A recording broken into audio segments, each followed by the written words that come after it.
नमस्कार मित्रों, मैं डॉक्टर राधाकृष्ण इजी सॉल्यूशन पे आपका स्वागत है। सबसे पहले तो आपसे रिक्वेस्ट है, एक प्रार्थना है कि यदि अभी तक आपने मेरे इस चैनल को सब्सक्राइब भी नहीं किया है तो सब्सक्राइब भी कर लें और मेरे बेल आइकन को प्रेस कर लें। यदि आप ऑर्गेनिक खेती में रुचि रखते हैं, जैविक खेती में रुचि रखते हैं और आप उसका उत्पादकता बढ़ाना चाहते हैं, अपनी फसलों को ऋण रोगों सुरक्षित रखना चाहते हैं और इस संबंध में यदि आपके मन में कोई प्रश्न है तो उस संबंधी मुझसे संपर्क कर सकते हैं, मुझसे जानकारी ले सकते हैं। ये आपसे मेरा अनुरोध है। दूसरी, आप आप मेरे अब आप अपने जैसे जो विचारक मित्र हैं, जो जैविक खेती में या ऐसी खेती में भरोसा रखते हैं जिससे वो पूरी तरह से जो पौष्टिक आहार, न्यूट्रिशन से भरपूर आहार का सेवन कर सकें, समाज को करा सकें, अपने परिवार को बीमारियों से बचा सकें, तो उन तक भी इस वीडियो को शेयर भी कर दें। अब आज का विषय ये है कि हालिया अध्ययनों से पता चला है कि आप किसी भी तरह की खेती करें, चाहे वो मॉडर्न खेती हो या फिर परंपरागत जिसे प्राकृतिक खेती कहते हैं, जैविक खेती करते हैं, वो करें। यदि आपके खेत की मिट्टी के अंदर ह्यूमस की मात्रा, ह्यूमस कहते हैं जीवाश्म को, यदि ह्यूमस की मात्रा समान से कम है या अति निम्न स्तर पर है तो आप पर्याप्त कितने भी प्रयास करें, आप अपनी फसल को उसमें ज्यादा फसल लेने में ज्यादा सक्षम नहीं हो सकते, क्योंकि ये जीवाश्म आपकी मिट्टी की उर्वरता को बनाए रखने में महत्व देता है। अध्ययन कहते हैं यदि आपके खेत की मिट्टी में 1% के आसपास ह्यूमस है, जीवाश्म है, तो उसमें सारे पोषक तत्व सहजता से उपलब्ध रहते हैं। चाहे बात नाइट्रोजन की हो, चाहे फास्फोरस की हो, पोटासियम की हो, सल्फर की हो, कैल्शियम की हो, मैग्नीशियम की हो, जिंक की हो, इन कोई भी पोषक तत्व सहजता से आपकी फसलों को मिल जाता है। यदि उसमें ह्यूमस की मात्रा, जीवांश की मात्रा कम है तो आपकी मिट्टी में किसी तरह की जान ही नहीं रहती, किसी तरह की सक्रियता ही नहीं रहती, उसमें जीवाश्म जो है, जीवन जो है वो निम्न स्तर पर रहता है। ऐसी मिट्टी में जब आप रासायनिक खादों का प्रयोग भी करते हैं जैसे कि हम कर रहे हैं तो उससे कुछ ज्यादा फल नहीं मिलता। इसी का परिणाम है कि आज आज आप जो भी खाद अपनी फसलों में प्रयोग करते हैं, उस जो खाद की जो मॉडर्न खाद की जो प्रभावशीलता है वो एक चौथाई रह गई है।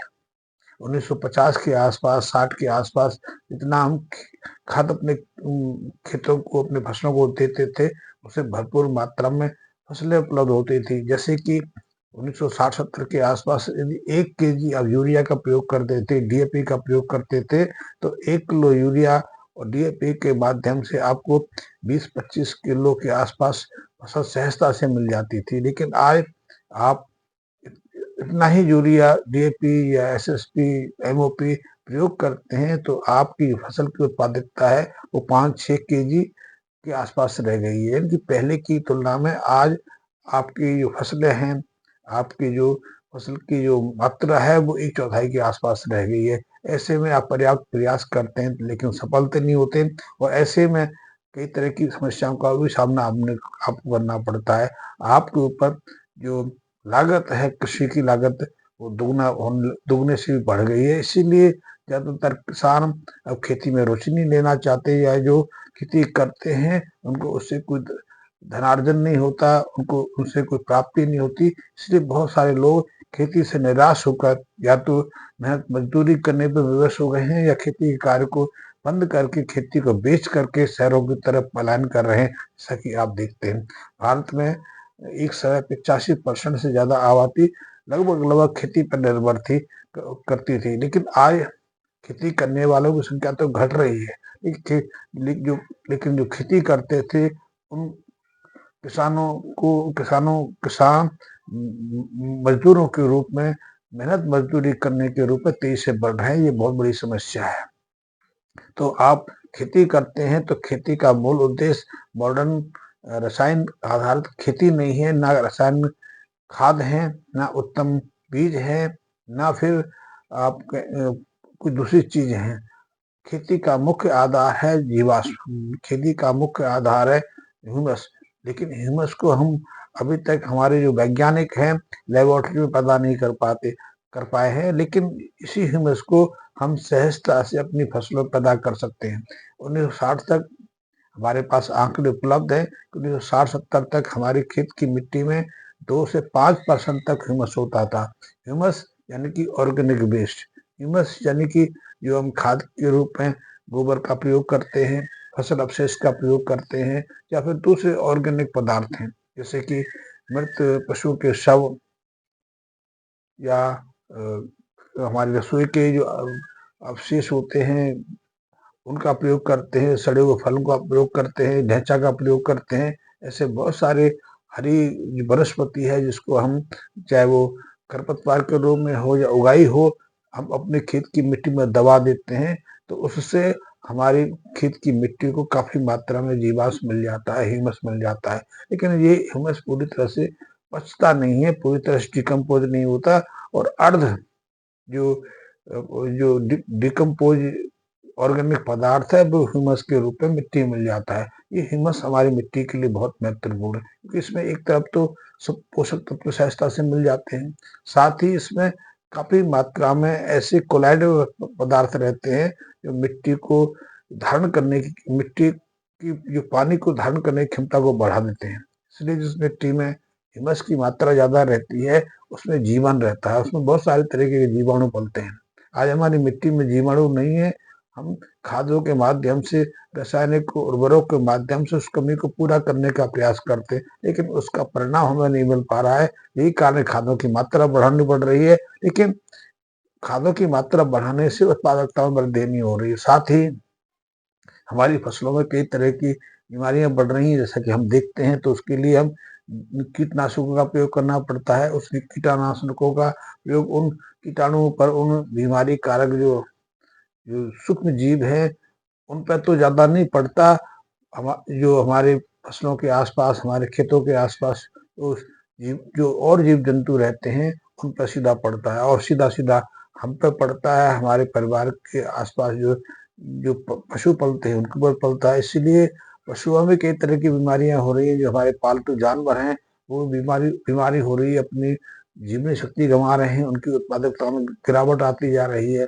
भैंसों को देखें, गाय को देखें, उनकी फर्टिलिटी घट रही है। इसलिए ज्यादातर जो हमारे पालतू पशु हैं 2 या 3 बार बच्चे देने के बाद वो बच्चा देना बंद कर देते हैं, दूध देने की क्षमता घट जाती है, वो स्वास्थ्य बिगड़ जाता है, और हमारे ऊपर तो बहुत सीधा सीधा प्रभाव पड़ ही रहा है। तो इसलिए यदि आप उत्तम खेती में लौटना चाहते हैं, चाहे वो जैविक खेती हो या मॉडर्न खेती हो, तो वो उस पर आप सिर्फ उत्तम बीजों के माध्यम से सफल नहीं हो सकते।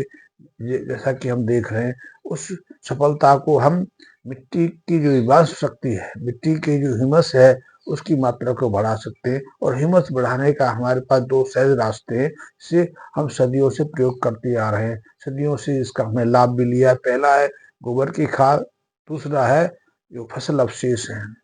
फसल अवशेष के माध्यम से भी हम काफी हद तक जीवाश्म की क्षमता बढ़ा सकते हैं, लेकिन फसल अवशेष के साथ में एक परेशानी है, यदि मिट्टी में पहले से जीवन है, जीवाणु है, तो वो फसल अवशेष को डिकम्पोज कर सकते हैं, ह्यूमस में बदल सकते हैं, खाद में बदल सकते हैं। यदि जीवाणु नहीं है तो फिर इस फसल अवशेष का भी हमें पूरा लाभ नहीं मिल पाएगा।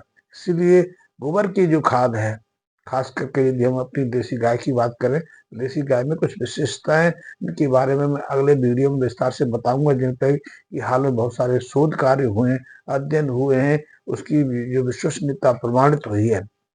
लेकिन गोबर की खाद में एक चीज तो रहती है, खासकर देसी गाय के गोबर में, उसमें बहुत तरह के जीवाणु भी रहते हैं।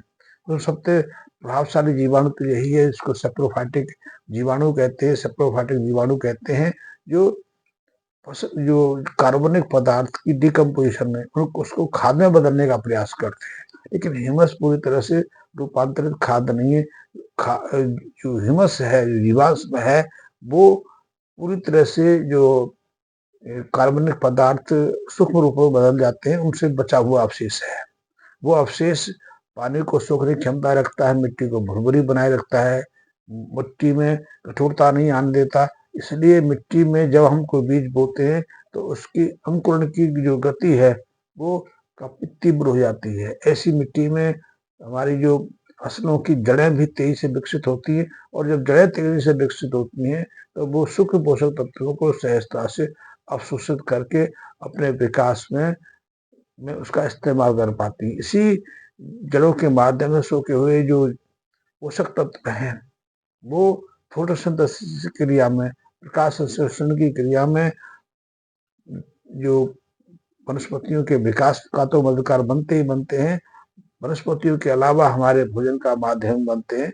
तो ये जीवाश्म जो है, ह्यूमस जो है, अर्ध रूपांतरित रूप है, लेकिन है बहुत महत्वपूर्ण। अभी तक किसी भी प्रयोगशाला में इस ह्यूमस को बनाने में वैज्ञानिक सफल नहीं हुए। प्रकृति सहजता से बना लेती है, क्योंकि प्रकृति ने मिट्टी में ऐसे बहुत सारे जीवाणुओं को सक्रिय रखा है जो सहजता से कार्बनिक पदार्थों को डिकम्पोज करके कुछ ऐसे पदार्थों में रूपांतरित करती है जो विशेष संरचना के होते हैं, जिसमें पानी को सोखने की क्षमता रहती है, जो ऑक्सीजन के आवागमन में मदद करते हैं, मिट्टी को भुरभुरी बनाए रखते हैं, मिट्टी की संरचना में बहुत सारी मदद करते हैं, और ह्यूमस को मिट्टी में रहना बहुत आवश्यक है। तो जो गोबर की खाद की से ह्यूमस बनने की जो प्रक्रिया है, उसके बारे में थोड़ी सी जानकारी मैं अगले वीडियो में दूंगा। ये विस्तृत विषय है, फिर धीरे धीरे हम चर्चा करेंगे। यदि आपके मन में कोई शंका है, कोई प्रश्न है, तो निसंकोच मुझसे पूछ सकते हैं। मेरे मेरे मैसेज बॉक्स में कमेंट्स कर सकते हैं। मैं निश्चित रूप से उसका समाधान करने की कोशिश करूंगा। धन्यवाद मित्रों।